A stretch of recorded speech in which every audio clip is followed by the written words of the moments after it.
And I remember talking to a guy years ago, probably 15 years ago, and he was a real estate investor, and he owned a few properties, and his goal was to continue to accumulate properties. And so we talked. He's like, Michael, I got X amount of property. I don't know, 4 or 5 properties. But one thing I can't figure out, Michael, is when do I cash out? And I said, what do you mean? He's like, well, I'm going to buy all these properties over my career. At what point do I cash out? What point do I sell everything? I said, well, why would you want to do that? He said, well, that's why I'm doing this, to have all this money, to sell everything and get all this money. So I said, okay, let's talk about this. Let's go down this road. And by the way, so many people have this conception of real estate that you're building everything to just sell everything one day. I said, okay, well, let's say you build a portfolio and you've got $3 million of equity. Okay. You built $3 million of value, of net worth, of equity in your portfolio. Now you can keep that portfolio. And if you do what we teach you, you have income producing assets, rental properties, private lending, and private equity deals. Or you could sell that and you get a big check for $3 million. Well, what's going to happen to your check? The government's going to want their taxes. So you're going to pay taxes on that $3 million because you've just sold all of your properties. Remember, as long as you hold on to your properties, you don't have to pay the disposition tax. You only pay tax on the income you make, which is fine. We got to pay income tax. But as soon as you sell everything, now you got to pay tax on that $3 million. So your $3 million might go down to 2.2 million. It might pay $800,000 in taxes, depending on your tax rate and all those things. So now your $3 million is overnight, from one decision, turned down to just over $2 million. Now you have over $2 million bucks. What are you going to do with it? 2.2 million. You're probably going to spend, maybe squander 300,000 or 400,000 of it, bringing you to 1.8, 1.9 million. And that's okay. You worked hard. You deserve to spend your money, have a little bit of fun. But now you're left with $1.8 million.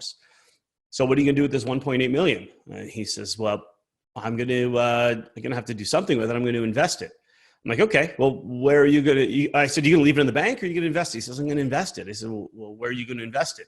By now you've been doing this for 20 years, 10 years. Are you going to invest it in real estate or somewhere else? He said, well, I'll probably invest it in real estate. I said, okay, stop right there.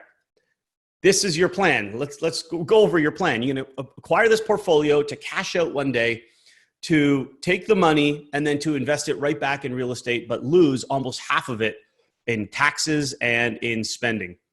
He said, I never thought of it that way. He said, so what is the plan? I said, the plan isn't to cash out. The plan is to own income producing properties. And you can own those forever. And you could die with those and you could pass those on in your estate. That is part of what you're creating, is this lifestyle of passive income. And you can only do that if you keep your passive income properties. As soon as you sell your properties, you lose all of the value, all the benefit that the properties bring you, which is passive income. And so he said, I never thought of it that way. So my goal is to build a portfolio and keep it. Yes. I said, perfect. It's exactly what you need to do. And so this really highlights the difference between income and net worth. Income and net worth. So most people value net worth more than income. They want to see how much they're worth, how much that number goes up, how much they own. But for me, I'll tell you, for me, net worth for me is only a means to produce income. So the reason I have net worth is to produce income. The net worth is useless. So what, you own $1 million home and it's paid for and you have $1 million of net worth. Does that buy you anything when you get to the store? No, it doesn't, unless it produces income. Or of course you leverage or borrow against it, which is an option, but wouldn't it be better if you didn't have to leverage and your assets produced income? So what if you own all of these assets? If they're not producing income, then they're not giving you the lifestyle you want. And so this is where I got to start educating people around the difference between the income and the net worth.